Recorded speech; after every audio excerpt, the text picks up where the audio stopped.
High students, আজকের এই video 2025 এ যারা মাধ্যমিক পরীক্ষা দিতে যাচ্ছে ওয়েস্ট বেঙ্গল বোর্ডে তাদের জন্য এই ভিডিওটা কিন্তু খুব গুরুত্বপূর্ণ। কারণ এই ভিডিওতে 2025 এ যে ইংরেজি সাবজেক্ট আছে মাধ্যমিক পরীক্ষা ওয়েস্ট বেঙ্গল বোর্ডে যারা পড়ে এবং তাদের যে ইংরেজি সাবজেক্ট আছে সেই ইংরেজি সাবজেক্টের রাইটিং সেকশনটা যে আছে 30 মার্কসের যে রাইটিং সেকশন আছে সেই রাইটিং সেকশনে কোন কোন রাইটিং বিশেষভাবে তোমাদের ফোকাস দিতে হবে, জোর দিতে হবে, সেটা নিয়ে আমি এখানে আলোচনা করতে যাচ্ছি।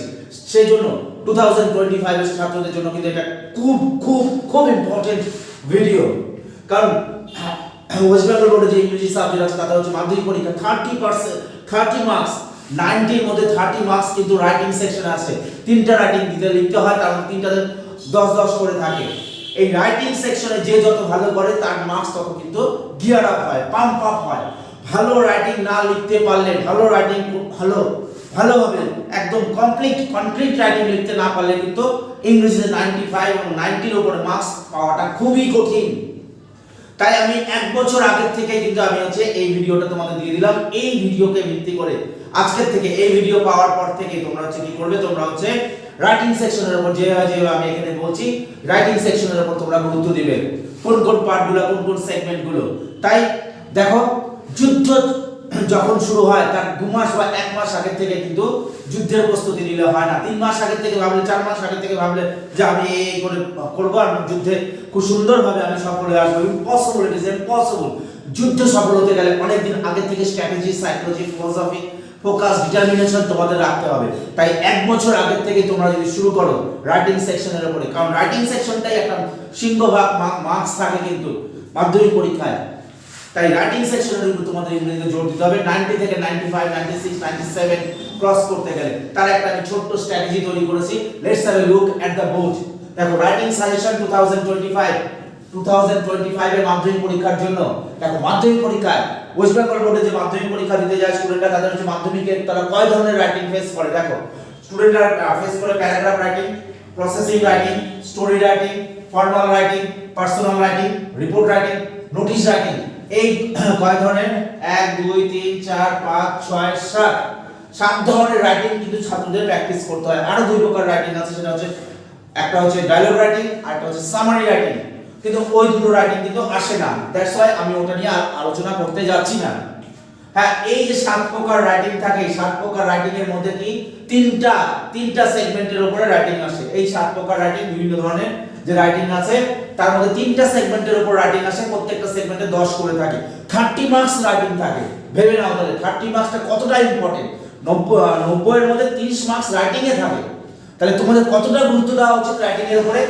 দেখো, এই তাহলে আমরা হচ্ছে এখানে একটা জিনিস আমরা দেখছি, এবছর জাস্ট যে সবে যে পরীক্ষা শেষ হলো 2024 এ, এই 24 এ কি রাইটিং এসেছিল? 24 এ এসেছিল হচ্ছে পার্সোনাল রাইটিং। এই যে সেগমেন্টটা, 3টা সেগমেন্ট আছে, এই 3টা সেগমেন্ট থেকে 24 এ রাইটিং এসেছিল। পার্সোনাল রাইটিং এসেছিল, রিপোর্ট রাইটিং এসেছিল, নোটিশ রাইটিং এসেছিল। তাহলে আমরা এই 3 প্রকার রাইটিং যে আছে, এই 3 প্রকার রাইটিংকে একটু সাইড অফ করে দিচ্ছি। ফার্স্টে এই 3টা থেকে রাইটিং কি এসেছিল? এই বছর রাইটিং সেকশন এসেছিল personal writing, report writing, notice writing. তাহলে আমরা এই 3টা সেকশনকে আমরা একটু সাইড অফ করছি এবং থাকছে কোনটা? থাকছে হচ্ছে দেখো এখানে paragraph writing, processing writing, story writing, formal writing, formal letter writing. এখানে কি পাঠা? পার্সোনাল লেটার, রিপোর্ট রাইটিং আর নোটিশ রাইটিং। তাহলে এখানে কয় প্রকার রাইটিং আছে? Paragraph writing, processing writing, story writing, formal letter writing. Formal letter writing বলতে অফিশিয়াল লেটার রাইটিং। এই 4 প্রকার যে রাইটিং আছে, এই 4 প্রকার রাইটিং এর উপরেই কিন্তু তোমাদের কি হবে, তোমাদের কিন্তু 4 প্রকার সেগমেন্টের উপরেই তোমাদের হচ্ছে কি করবে, কি বোর্ড কিন্তু রাইটিং এর এটা কি সিলেক্ট করবে, শিডিউল করবে। দেখো এখানে প্যারাগ্রাফ রাইটিং প্রত্যেকবারই আসে, কতবার শুধু আসেনি। প্যারাগ্রাফ রাইটিংকে ভালো করে করতে হবে। যত ধরনের কোশ্চেন বাঁচ, বিভিন্ন ধরনের কোশ্চেন বাঁচ থেকে যে রাইটিং সেকশন আছে সেই রাইটিং সেকশনগুলোকে কি করতে হবে, প্যারাগ্রাফ রাইটিং থেকে বের করে প্র্যাকটিস করতে হবে। কপি পেস্ট করলে চলবে না। প্রসেসিং রাইটিং, যত ধরনের প্রসেসিং রাইটিং হয়, যত ধরনের বিভিন্ন ধরনের চা থেকে মানে মোবাইল মেসেজ সেন্ড করার যে প্রসেসিং আছে, যত ধরনের তোমরা পাবে, সেগুলোকে প্র্যাকটিস করবে ধরে। Story writing, formal letter writing, এই 4 প্রকার রাইটিংকে একটা বছর ধরে তোমরা প্র্যাকটিস করো, কনস্ট্যান্টলি প্র্যাকটিস করো। এই স্ট্র্যাটেজিটা নিয়ে তোমাদের কিন্তু আগাতে হবে। তাহলে কিন্তু তোমরা 90 মার্কসের উপরে ইংরেজিতে সিন, গ্রামার, আনসিন, এটা তো খুব সহজ পার্ট। কঠিন হচ্ছে স্টুডেন্টরা এই করে হাবুডুবু কোথায় খায়, হাবুডুবু খায় হচ্ছে প্যারাগ্রাফ রাইটিং এ। কারণ তার they not know the strategy, তারা স্ট্র্যাটেজি জানে না। আমরা এই প্যারাগ্রাফ রাইটিং এ যে যত ধরনের প্যারাগ্রাফ আছে, আমরা যদি কোশ্চেন মাস থেকে টেস্ট পেপার থেকে প্র্যাকটিস করি প্রতিদিন একটা একটা করে কষ্ট করে হলো, হ্যাঁ সপ্তাহে একটা দুটা করে যদি আমরা প্র্যাকটিস করতে থাকি, অটোমেটিক্যালি তোমার confidence, you will gear up your confidence. আর আত্মবিশ্বাসী হচ্ছে কিন্তু যুদ্ধ জয়ের প্রথম চাবিকাঠি। আর আত্মবিশ্বাসের জন্য করতে কি করতে হবে, হার্ড ওয়ার্কিং করতে হবে, স্ট্র্যাটেজি নিতে হবে, সাইকোলজি নিতে হবে, ডিটারমিনেশন নিতে হবে, আর ফোকাস নিতে হবে। এই কটা ছাড়া কিন্তু হবে না।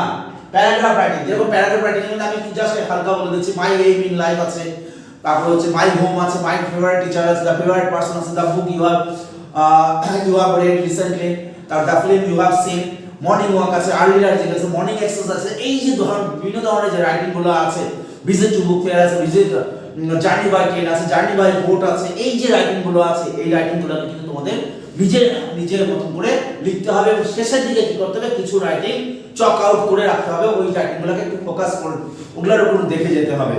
প্যারাগ্রাফ রাইটিং, প্রসেসিং রাইটিং এর সেরকম আছে, চা তৈরি থেকে শুরু করে, ম্যাগাজিন তৈরি থেকে শুরু করে, লুচি থেকে শুরু করে, ফ্রাইড রাইস থেকে শুরু করে, তারপর ম্যাঙ্গো পিকেল, অ্যাপেল জুস, এই যে যত ধরনের প্রিপারেশন আছে সমস্ত করতে হবে প্রথম থেকে।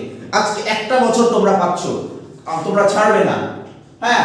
তারপরে স্টোরি রাইটিং, গ্রামার বই, টেস্ট পেপার, কোশ্চেন মার্কস, সমস্ত ধরনের স্টোরি রাইটিং এর প্র্যাকটিস করো। তারপরে ফর্মাল লেটার রাইটিং বলতে হচ্ছে হেডমাস্টারের কাছে চিঠি, হেডমাস্টারের কাছে চিঠি, বিভিন্ন ধরনের হচ্ছে অসুস্থতার কারণে স্কুলে যেতে পারোনি, আরো অনেক ধরনের চিঠি হয় হেডমাস্টারের কাছে, পোস্টমাস্টারের কাছে চিঠি হয়, এডিটোরিয়াল লেটার রাইটিং হয়, এই যে ফর্মাল রাইটিং এর মধ্যে।